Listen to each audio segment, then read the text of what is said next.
Happy holidays, Cardinals fans. We have a December edition of Heart of the Cardinal here from the Betsy M. Ross SportsLink studios. We'll have Alauna Sims, Ball State gymnast, join us a little bit later here in the show. But first up is head coach Mike Fleck, Ball State men's golf. Coach Fleck, appreciate you joining us before the holidays. Yeah, Mick, it's awesome to be here. Looking forward to the conversation. What are the holiday plans? Pretty low key. I mean, we'll kind of do the usual family Christmas gathering and hang out and be lazy and watch some football. And I'm guessing probably shovel a little bit of snow this time of year. You were talking about it before. You mentioned the movie Christmas Vacation. Is that your go-to Christmas holiday movie? Christmas Story. Okay. Probably. I the Red Ryder BB gun. Like there's just too many funny lines in that movie. Like I love it. For some reason, that's a controversial movie within the landscape of people who love it or don't. Yeah. Have you noticed that? I'm a fan. I mean, it's on 24 hours. I think the day true. before on TBS. And, I could watch that thing 10 times over and just enjoy it. I love it. Family traditions, what do you got for the holidays? Anything big? Nothing tradition-wise. I mean, most of my family, my mom and dad have passed, and I've got a brother that lives out in Denver. My wife's family's local. But, we'll do the festive things, get together, have a meal, hang out, gift exchange, and just have some fun, fellowship, and friendship with family. Awesome. Well, we brought you in at a really hot time because it's the holiday season, it's finals week, and you had to trudge through the ice to get here. So as a golf coach, I appreciate you doing Well, that. there's no place I'd rather be than right here right now. I mean, what else do I have going on, right? Nothing. Exactly. It's finals week as we're recording this. What's finals week like nowadays within the college athletics landscape for a golf coach? It's different. I mean, I was a student athlete here a while ago. I won't reference when, but back then finals week was traditional, right? You took big exams at the end of the semester that covered the semester's worth of work. Now they're doing online stuff. I mean, we had some guys leave on Saturday and Sunday the week before finals, taking finals online early. I think we've maybe got 2 or 3 guys here yet today. It's just, landscape's different, right? Since COVID, everything changed. There's a little bit more access online, and finals week is not a traditional finals week in the sense of what I think it would be. Is that easier as a coach to make sure everybody's got their stuff in a row before they head out? I think it's easier because the kids know the schedule a lot better. It's harder because I really don't know when kids are coming and going as much. Like I said, we had a guy leave last weekend. We had a couple leave early in the week. A couple guys yesterday, a couple more today, and just keeping track of that, right, and getting with them, and wishing them a good holiday and getting home safe, and also reminding them some of the things that they need to do checklist wise that we want them to be active with, when they come back in the spring. Well, we were going to save this conversation for a little bit later, but you said the word landscape, and we may as well just go there. Go for it. But let's just go and talk about this. From a college golf standpoint, the conversation from what collegiate athletics is today is hugely prevalent in the conversation with the footballs, the basketballs, the volleyballs. But from a golf standpoint, how's it impacting you?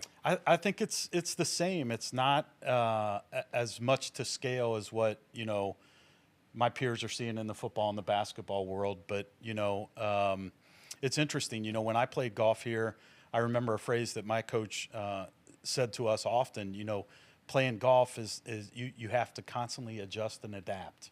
And now as a coach, during these times where there's a lot of movement and a lot of change, I revert back to that a lot. Like I've got to do a lot of adjusting and adapting. It's rosters are a little bit different these days. Luckily for us, we kind of hang our hat on the fact that this is kind of a family type environment, and there's not a lot of movement yet. It may come, it may not. We don't know. But just creating those relationships, earning the trust, hoping that those guys stay loyal. We talk about the holistic outlook and approach when young men come into the program, like, being difference makers, establishing your roots here. This is going to be your alma mater at the end of the process. And then when you leave, guess what? You got another 30, 40 years being connected to this place. So, it's not a 4-year commitment for us. It's a 40 to 50 is kind of like what we want to talk about, and hope that interjects a little bit of that passion and desire and commitment to be a Cardinal, a true Cardinal throughout and beyond. We lean so much on our alumni and our donors to help sustain the program at a successful level that we want to, and we hope that the young men that are in the program now see that and appreciate it and understand that those guys are committed to the program long term, not just for a year, not just for 2 years. Right. If they get better and they look to go somewhere else, like this is a commitment that we hope spans a lifetime. And, we try to implement as much of that type of culture early on to get those kids thinking about, okay, the grass may not be greener on the other side of the fence. And we saw that with the group that won the MAC championship a couple of years ago, and they all returned. They come back to try and do it again. Do you feel like that group helps usher in the new wave of college athletics to say, hey, people, we look at what this group did with MAC champions, and they came back to try and run it back and continue this culture? Is that something that future recruits can look at? I think you can absolutely use it as an example in your recruiting conversations, right? Like, we were a good example of that a couple years ago. Women's basketball was a great example of that a year or so ago. So, talking about, we're a developmental program, right? Like, we bring kids in and we develop them. And, the biggest job that I have as a coach is trying to put like-minded people together at that level. And if I can do that and kids come in and they enjoy being around each other and they have the same priorities and they're committed and they're passionate about getting better and developing and learning and growing. And, I can provide the roadmap for that, then we've got a chance of retaining guys as they get better. I'm not with our program. I heard Coach you talk about it last week, right? When you talk about recruiting, we've done this for 60 years. Going back to Coach Estingsmeyer, we start in Indiana, and it almost ends in Indiana for us a lot. If we can get the best players, the best young man from the state of Indiana, we're going to have excellent chemistry. We're going to have that developmental type environment where they're encouraging and pushing each other along.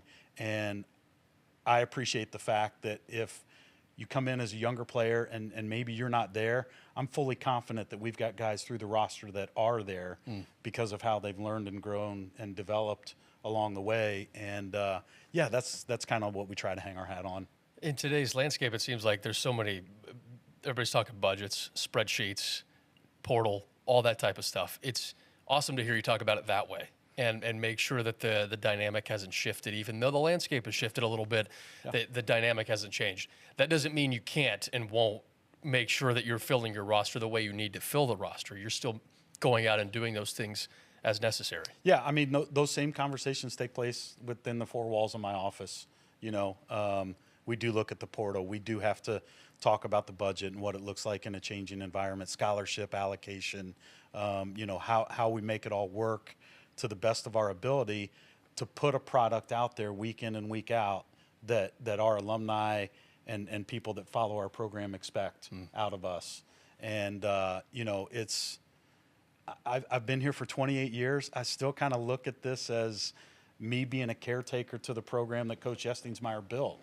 And so we're just continuing to, kind of create those same experiences, even though the environment is a lot different than what it was, 30, 40, 50 years ago. We're still trying to do the same things. We're trying to develop young men, help them learn and grow, put as competitive of a program out there, and go compete for championships. You said it, develop and compete for championships. That's all we want to do. Yeah, and sometimes the map changes to get there or the road changes to get there, but at the end of the day, that's what you're focused on. That's where you got to adjust and adapt, right? Like you just have to work with the times and what's put out there. But our means to an end has never changed. We want to learn and grow and develop these kids, and we want to go compete to win. You mentioned it, the championship a couple of years ago. That moment was so big for the program, for the university. When you look back on that now and think about what that moment meant, what do you think about most? That we're doing things the right way, that Coach Estingsmeyer would be proud looking down, that, the program is in a place that he would be proud of, our alumni are proud of, our donors, the people that pay attention to our program. It just validates that we're continuing to do the work that he established, and we're finding success, and our young men are experiencing Division I golf at the highest level that they can with success. And you look at that, how much do you think about that championship? Or is it we're not thinking about that anymore? We're moved on.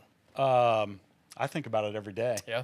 Yeah, I mean, it was special, right? It was something that was defining, in the sense that, again, in my world, it validated what we're doing is right, and but I do think about it often. But at the same time, hey, look, you get a new group every year, Right. And the goal is to take that new group and get them to new heights, and that's the goal now, is to try to get back there and do it again. We've got basically one player, Carter Smith, that was around from that team. Carter has the memories, but he also knows that we've got to take this group and we've got to put them in a place to where, as we move into April and towards the back end of that month, we've got to be ready to try to do it again. You said it, Carter's the only one. How have you seen this group start to come together with so many fresh faces? Like, this is a completely different group for you. It's been awesome.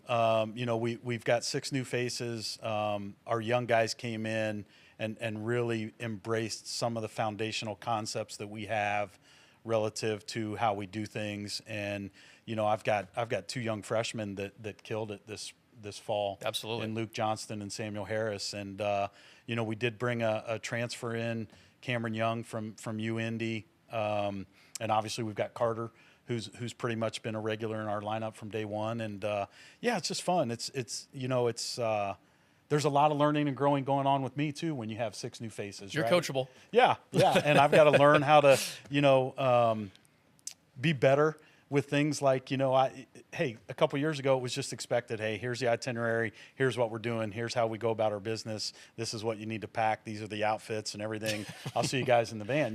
These guys didn't know how to do any of that stuff, right? So you got to teach them how to do things the Ball State way, and appreciate some of the foundational things that we value. And it's fun helping them learn and grow while I'm learning how to help them learn and grow. It's a pretty cool circle. And you mentioned that the 28 years, finding new ways to do that, to keep it fresh for you, but be also working with the framework of today's student athletes. That has to be a fun challenge. A lot of Google searches, getting online, looking at what's hip and what's going on in their world. Well, have you dropped a 6-7 in practice? 6-7, yeah. I don't know. I'm like Brady. I have no idea what that means, but still trying to figure. No, it out. It's there's things that are important to these kids that weren't as important 30 years ago. Like when I was here, my gosh, it was just awesome to get a golf bag and a couple shirts and be able to represent Ball State University. Well, now, the gear it's a swag deal, right? Like,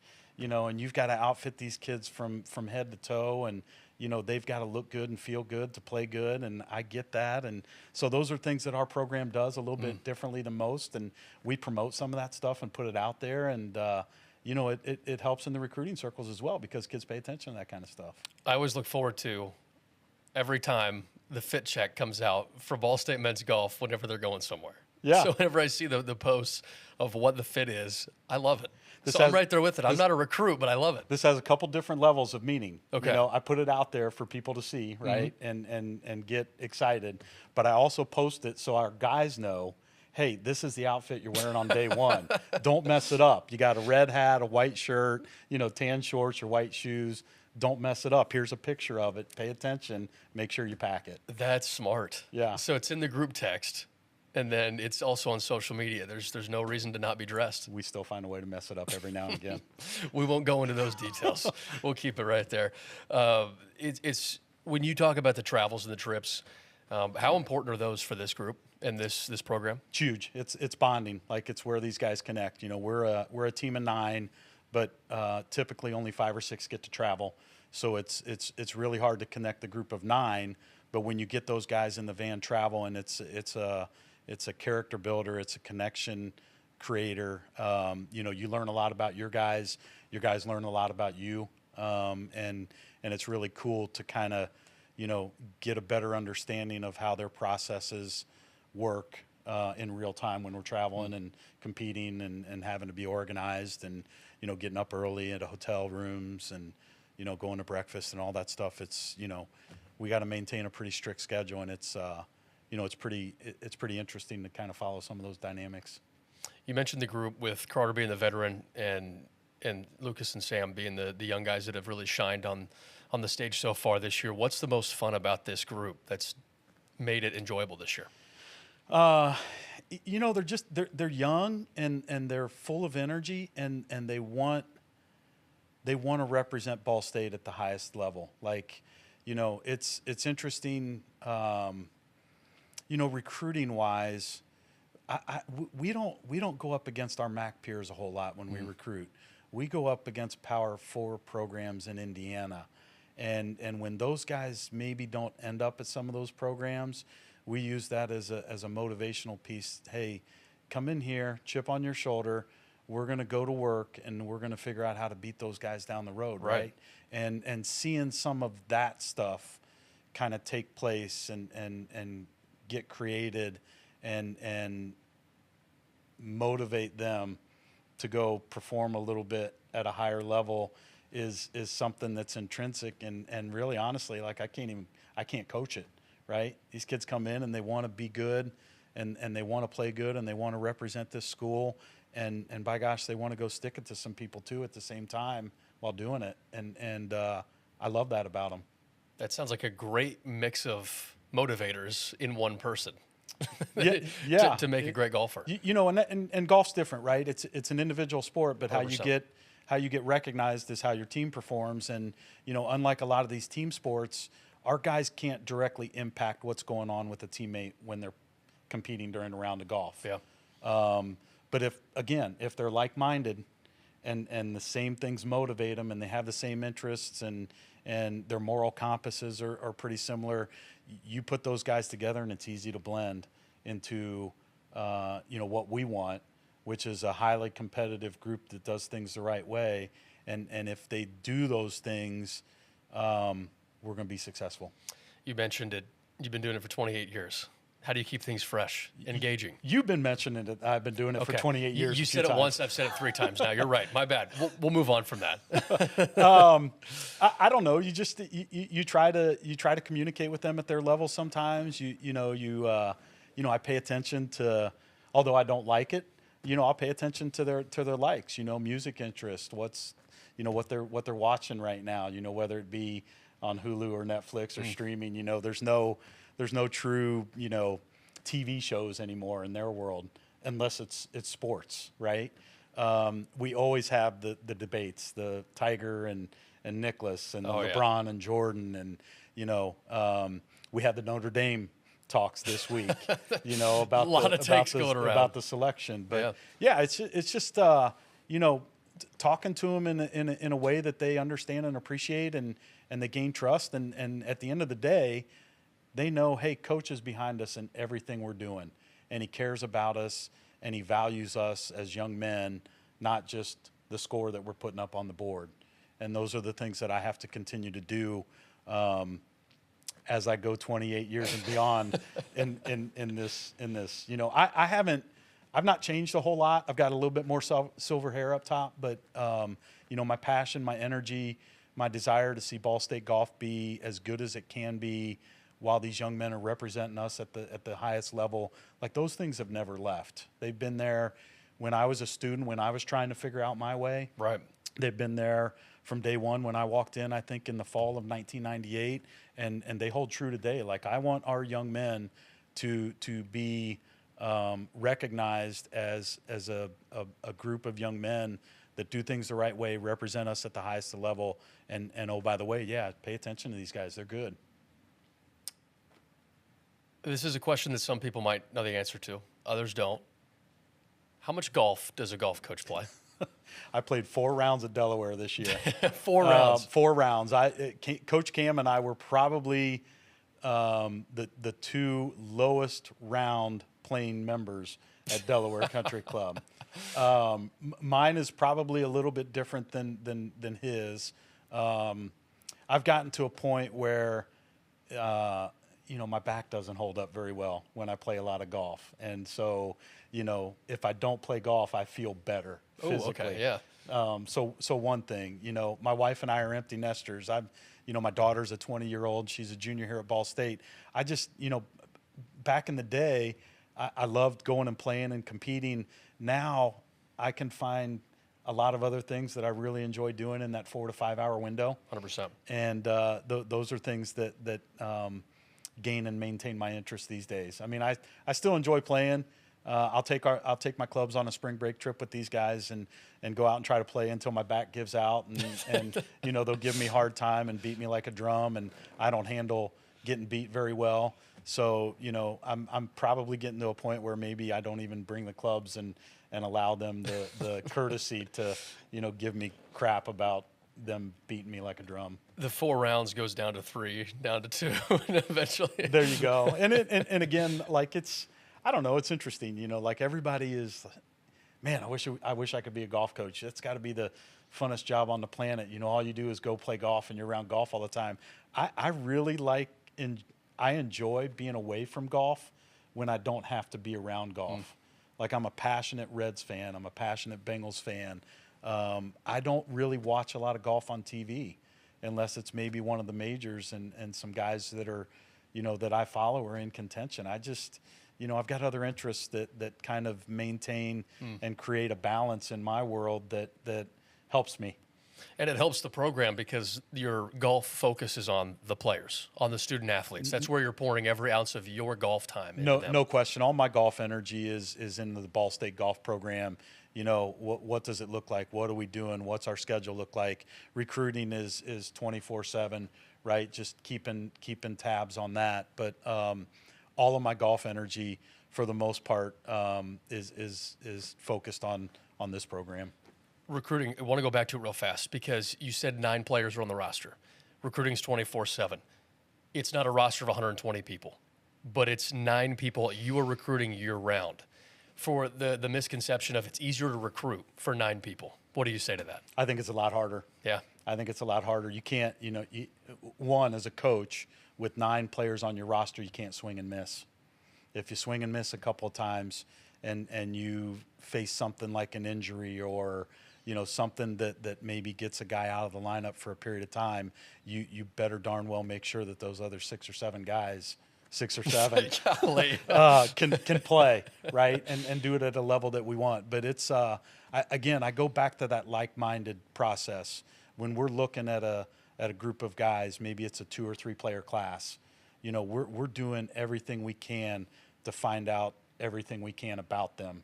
You know, we're talking to a swing coach, we're talking to a high school coach, we're talking to some people inside the walls of the school. You know, obviously we're talking to family members. What's cool about the Ball State golf family is that there are alumni everywhere. Yeah. There's golf pros all over the state. There's alums that live in all the 4 corners and pockets of the state of Indiana. We try to gather as much information about these young men outside of golf that we can, to try to fit that like-minded mentality where they come in.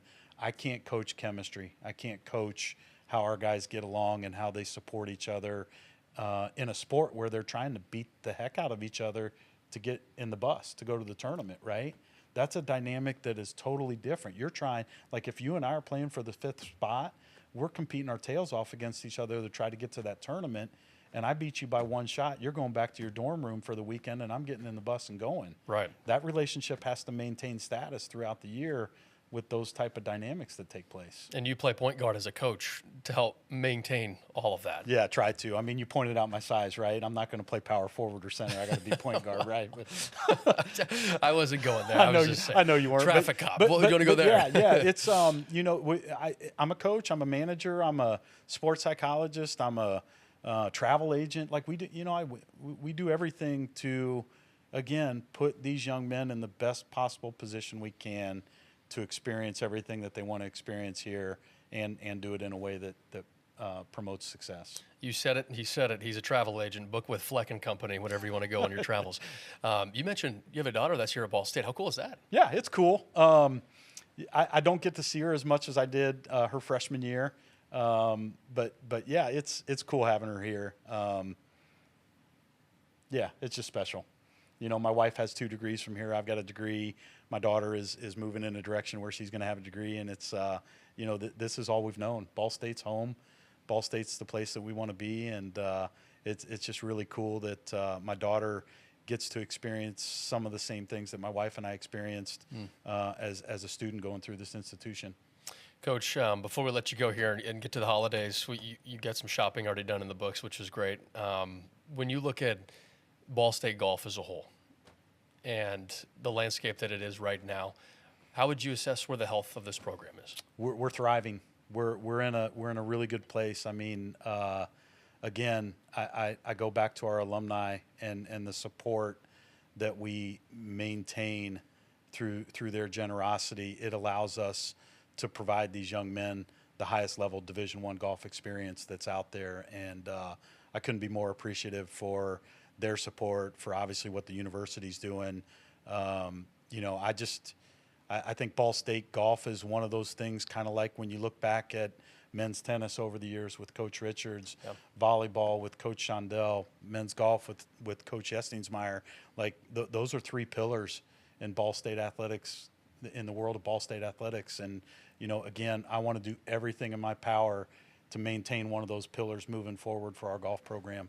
I'll speak for a lot of people. You have, and thank you for that. I appreciate it. Because we've loved watching what you guys have done. It's meant a lot to Ball State. Thank you. Well, we're going to keep doing it. We're going to keep giving these guys the opportunity to represent us at the highest level, and we're going to keep winning. Awesome. We love to hear that. We Awesome. love to keep it rolling. Coach, well, enjoy Christmas story. Enjoy the holidays. Appreciate it. Thanks, Mick. That's Coach Fleck joining us here on Heart of the Cardinal. Alauna Sims is next. Sometimes it's not the moment. It's the moment before the moment. The moment you make a choice. The moment you take control. The moment only you can own. Gainbridge lets you invest on your terms. So you're not only in charge of this moment, but all the moments to come. Start investing now.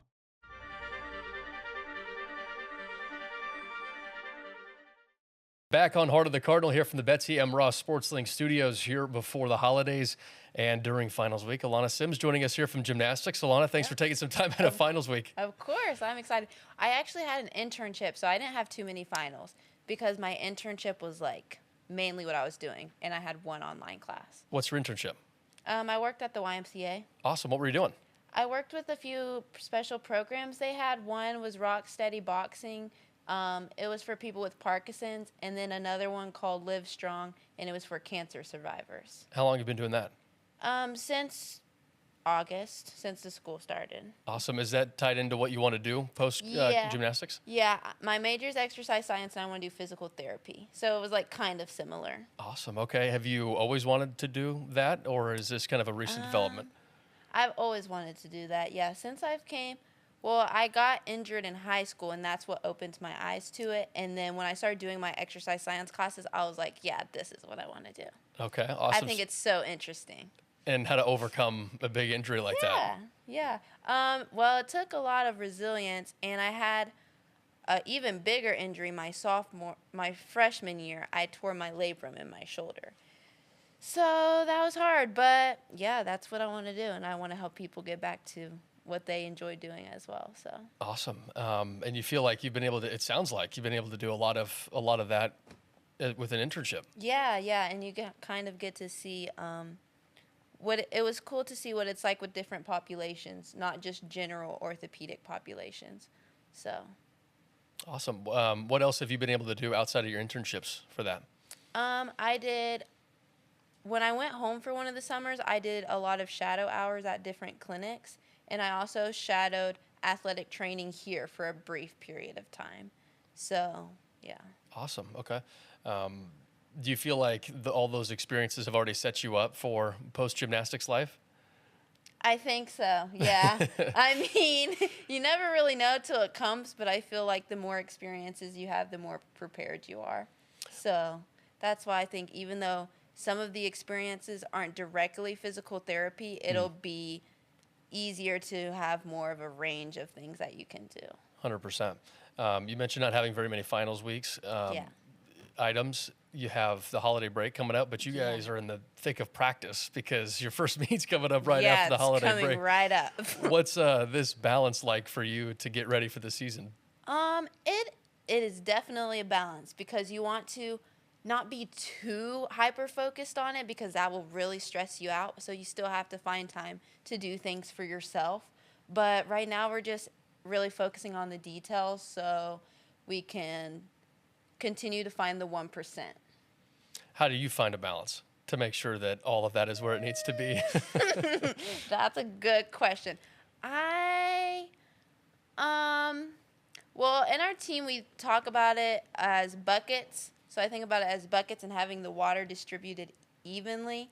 So I try to have something that I do at least once a week that is fun, disregarding any schoolwork or any gymnastics, whether that just be going to get ice cream or playing Mario Kart, whatever it may be. Those make you laugh. Those are two of the best things you could do. That's my opinion. Yeah, I love Mario Kart. Now, how good are you at Mario Kart? That's the ultimate I'm pretty question. good. I think I'm the best on my team. Best on the team? My team. Okay. Okay. Have you challenged your team? A few of the girls. Wait, there's one person someone said that could give me a run for my money. Okay. So I got to contact her about that. Okay. Okay. I'm curious. I'm curious now. Favorite flavor of ice cream, since you brought it up? Ice cream is so good. I like cookies and cream. That's always my go-to if I don't see anything that I like. But I also like I don't know, like a brownie. If depends if I'm in a more chocolate mood or vanilla mood. I'll go for cookies and cream or like a chocolate brownie, something. Can't go wrong. Yeah. What Yeah. about you? Oh, well, I appreciate the question. I'm going cookie dough all the time. Cookie dough. Chocolate Okay. chip cookie dough, without Yeah. a doubt. It's hard to beat. Yeah. Love that answer. You talk about the balance. You talk about pouring in the buckets. For you as a collegiate athlete that's now spent a couple of years here at Ball State, how have you seen yourself grow within that balance of making sure that you are doing what you need to do for gymnastics, but also squeezing in an hour for Mario Kart? That's a really good question. So when I first came here, it was a struggle because you have to say no to some things. And that's hard because you just come to college, you want to do everything, get all the experiences you can. But what really helped me is just looking at it and seeing what I prioritize most. And that looks different for everyone, but once you're able to do that, it helps you make a few decisions. Whether you value hanging out with playing Mario Kart or getting ice cream or just resting in your own apartment, like that kind of helps me balance. Same thing with assignments, like bigger assignments, I allow myself more time to work on them, stuff like that. And I plan it out in the week. That is another thing. That's smart. Yeah, plan it out in the week, and I work on things chunks at a time. So that helps. Favorite spot on campus, outside of anywhere competition-wise? Okay, for anything specific, like studying purposes or anything? Could be anything. I like the rec. The rec, yeah. I like the rec, and the science building is... Wait, actually this building. This is the best building. And downstairs, all the green screen and stuff, I think it's so cool. And Lindsay on our team, do you know her? Yes. Yes. I love it. I think what you guys do is really cool. Yeah, Lindsay has a lot of fun. Yeah, she is. She's really fun. So, yeah, sometimes I see her in here working after hours, and I wave. I love it. That's a good answer. Letterman Building. Yeah. Letterman Building. We're here in the Letterman Building, Betsy M. Ross Sports League Studios. That's a good choice. I also think the rec is very versatile. Yeah, it is. I like to do my work there because I like the background noise of the basketball court. And so there's like, it's not too distracting, but like it keeps me awake. Okay. So. I like that. I like Yeah. that. Alauna, how did your gymnastics journey begin way back when?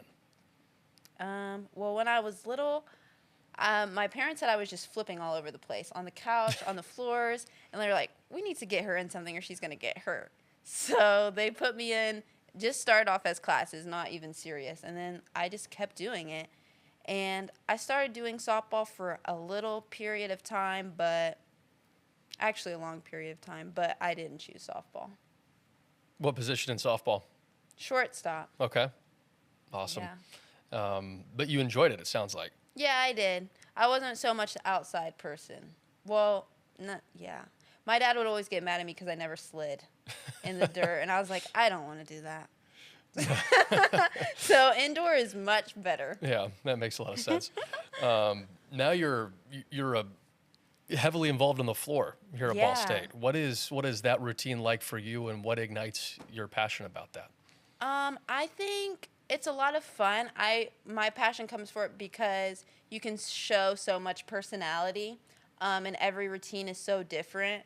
And I like that you can kind of get a glimpse of of their energy, the type of music they like, based off their performance. So, yeah, that's what I really like about it, and you can make it your own. So, I think it's a special event. All of them are special. Right, absolutely. No, they're all extremely difficult as well. Was floor something that stuck out to you right off the jump in gymnastics, or did you try everything else out and want to see where it went? Yeah, I tried everything else, and I did compete all of them in club, and we still practice all of them in gym, but floor has just always been my favorite. How, since you got to Ball State, how has your floor routine evolved? It has actually evolved a lot. They pulled a lot out of me that I didn't know I had, performance-wise, like engaging with the crowd, facial expressions, bigger movements. So at first, when I was a freshman, I was like, you want me to do it bigger? Like, are you sure? Like, that seems a little bit awkward. And it was awkward at first, but bigger is better. So, yeah, it really evolved in the performance I'm able to give to the crowd. And, like, when people come up to me after the meets and, like your routine, I just couldn't stop smiling. Like, that's what I want to give to the fans. So putting a smile on their face, and if they're having a good time, makes me really happy. You use the word awkward when trying to develop your floor routine with the coaches, and what do you mean by that? Because sometimes, like, one, dancing in front of people isn't always comfortable for everyone, but doing bigger movements, bigger arms, body rolls, sometimes you can feel like you feel awkward when you're doing it bigger, but it actually looks better than if you just do it small and closed off. So, yeah. What have you learned most about your routines as you've gone on here at Ball State? I think to stay present and that you can work out of anything. And that's something that can go for any event, because every event gives different emotions, and we won't get to do this forever. So even if you have a mistake, the routine still matters, and you can't go back and fix it. So you might as well be present in the moment and then still enjoy the rest of the routine you have.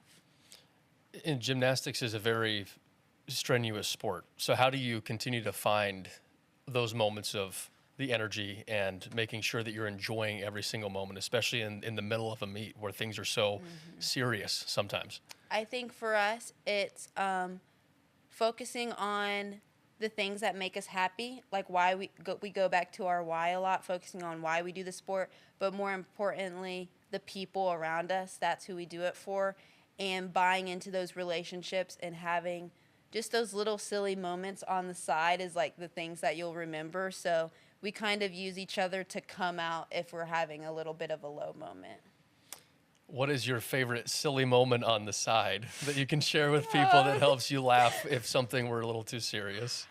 Let me think. Well, we all have handshakes that we do at the beginning of the meet. Okay. So those are a good way to just continue to build the bond, and a lot of them have a secret meaning behind it. So that's what I like. And then the other thing is probably, I know, we have these fidget toys, and we have a whole bag of them, and we just play with those sometimes. Or sometimes we play card games if we have a big break. So there's several things, and it also kind of depends per the person. Okay. So. Handshakes. How many do you have with your teammates? And how many do you have to memorize? I feel like that would be the hardest part. It is the hardest part. So for me personally, I only have a handshake with people if it does have a story behind it. Okay. Because that makes it easy to remember. I think I have 1, 2, 3, 4, 5, 6, 7, 8. I think 8. Yeah, that sounds about right. That's impressive. That's just like it's a routine inside of itself to remember all the handshakes. When you look at what your Ball State career has been like so far, how would you describe it?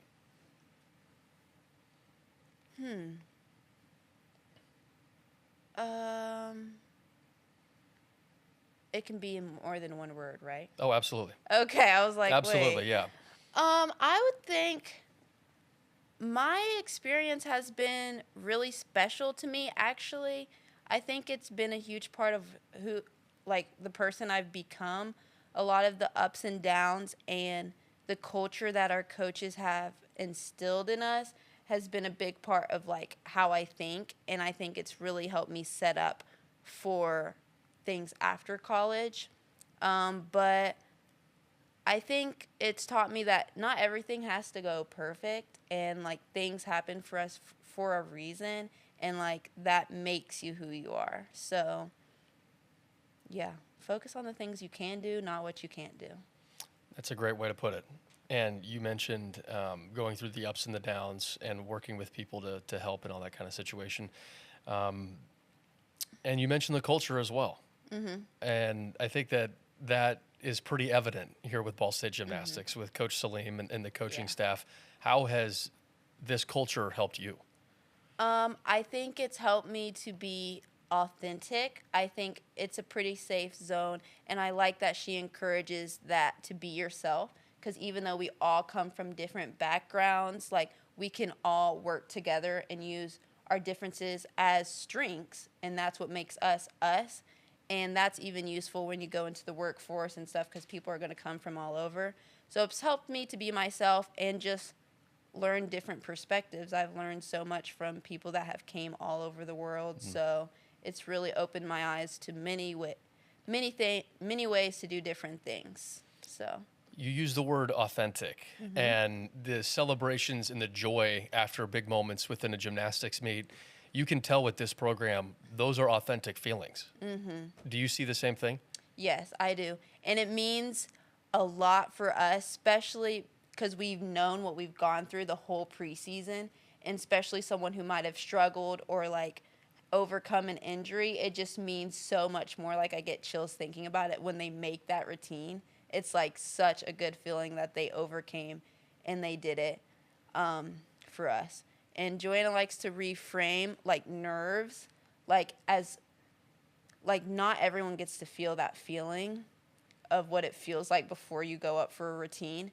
So it's really, we kind of reframe a lot of maybe seen as negative thoughts into things that could give us more energy.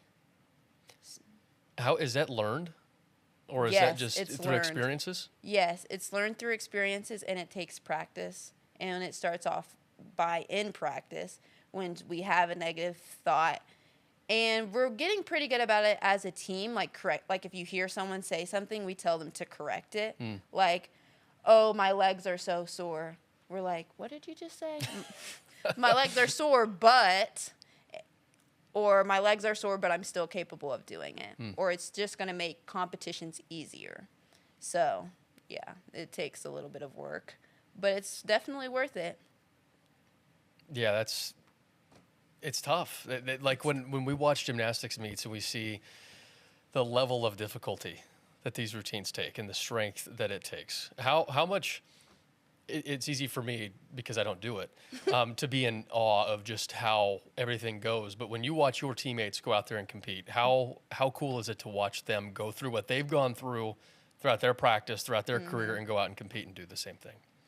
It's really beautiful, and it's hard to put into words just because, like, we've seen each other at some of our lowest moments, but to see them overcome and all the preparation and hard work pay off is really a huge relief and just a special feeling that you won't forget.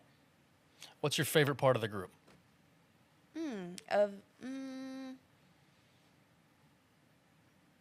I like our ability to have fun and be ourselves. Like before, this is a very special group that we have this year. And before our red-white meet, we weren't even in the locker room before our coaches meeting. And we were just all on the floor, and we were doing a dance circle. And that was my first time doing that in all my years here. And from that moment, I knew we were going to have a good meet, because everyone was just in their natural state, not overly stressed about the meet. So if we can replicate that for each meet, we'll be good to go. How was red white? It went really good. It was really good. We had no falls. It's a great way to start. Yeah, it is. Yeah, that's awesome. And the first meet is in January, Yeah, so it's right around the corner. it is right around the corner. You have the holiday break coming up, and you mentioned you get about a week to reset, and then Yeah. you all come back on the 26th, 27th of December. Yeah, right after the day after Christmas. Okay. And from that point on, there's a small window to refine everything. What is that window like for you as a gymnast to make sure that you're ready to go for that first meet? I think it's like coming in every day with an intention we talk about. I think that helps you still get better each practice, even when it starts to get hard or you might be tired. Still focusing on one thing that you want to be better from the last practice. And if you continue to do that every day, then little changes will start to be made. And then for me, it's also a balance of mental work, especially when you get tired or people that are injured. They say mental routines is just as good as the physical rep. So I think that is a good thing to also do. So you have balance, and even if you're limited or you're maxed out, then you can still get some extra mental routines in. What have you been working on the most the last year to get ready for this season? So I've actually been working on a few things. I've been working a lot on my mental health and my leadership skills. Being a senior, I wanted to be someone that they could really lean on and felt comfortable talking to and continue to lead the culture in a good way. So I've been doing some work with sports performance and stuff to work on that. And I say my mental skill work because I'm competitively in more events than I have been before. And so that is taxing in itself, mentally and physically. So being able to get a little work on the front end to prepare for that, so I'm still able to be there for my team emotionally. That was beautifully said. Thanks. I'm trying to, there's a lot that we could go down within that. And I'm thinking from the mental aspect that you just said, mentally being all in, and with you doing more than you've done in the past, what is that like for you then? To be able to make sure that you're in that right spot? I think it's being able to, I think it's really a mindset thing of having the growth mindset, because you're going to make mistakes, and just because you fall doesn't mean you fail. Like, you can still learn from each mistake. And so me being in a few new experiences, I was in a few beam top 8s and vault top 8s quite a bit. So I had to balance, still when I messed up, still learning from it, not getting too down on myself, but still pushing to get better. So that's kind of what, and you don't realize it's a lot until you do it. And just because it's like this of emotions, even if you make everything or you make 2 and fall on 1, then it's like you've been high and then you go down for a second. So being able to regulate those emotions, I think, is a huge part of it. Absolutely. I think of it like with beam specifically, there's such a small margin for error. It's so hard. It's so hard. You can see the work in your face right now. I'm like, yeah. Yeah, we're working through it on that event. What inspires you? Just in general, Yeah. I would say my teammates. My teammates inspire me. Seeing them go through the things that they go through and still putting in the work, coming to practice, showing up, that inspires me to do the same thing as well. And also, reflection kind of inspires me, like looking back on how much I've overcome. It's just a good reminder, if I am going through something, that I will be able to overcome, because I've overcome other things. So, You mentioned overcoming things. What have those things been? well, shoulder surgery was a big one. That was a huge thing.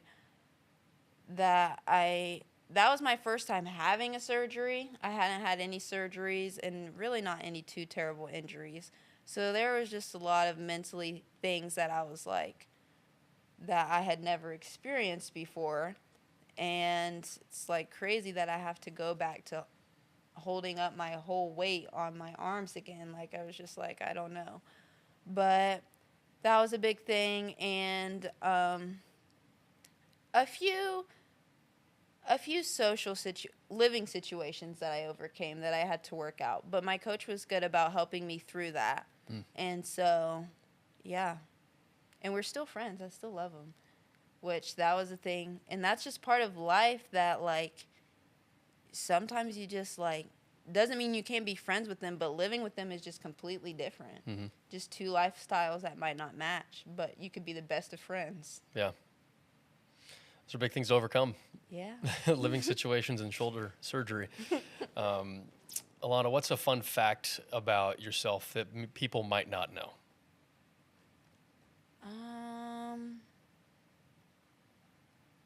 Okay, I actually recently thought of this one on a questionnaire that we filled out for our team. I rarely tie my shoes. I feel like some of my team knows that. Like, these aren't even tied right now. I usually just stick the shoelaces in my shoe. Is there a reason, or is it just the way it is? Well, I think I kind of like how it looks. Okay. And it's just less time. It's more efficient. Okay. But if I'm, like, working out, I'll tie them. That's a good point. Yeah, yeah. That's a good call. I'll tie them if I'm working out. But just walking around, I usually don't tie them. That's a good fun fact. Thanks. That's a good fun fact. Alauna, is there anything else we haven't talked about that Ball State fans should know about you, should know about Ball State gymnastics as you get going for the season? That our meets are so fun and they should come. It's really a special experience, and I've heard that you can see our relationship and our connection through the audience. So if you haven't seen, you should definitely come check it out. BallStateSports.com. That's where you can go check out the full schedule. 4 home meets this year for Alauna Sims and the gymnastics squad. Alauna, really appreciate your time. Thank you so much. Thank you. Let's go.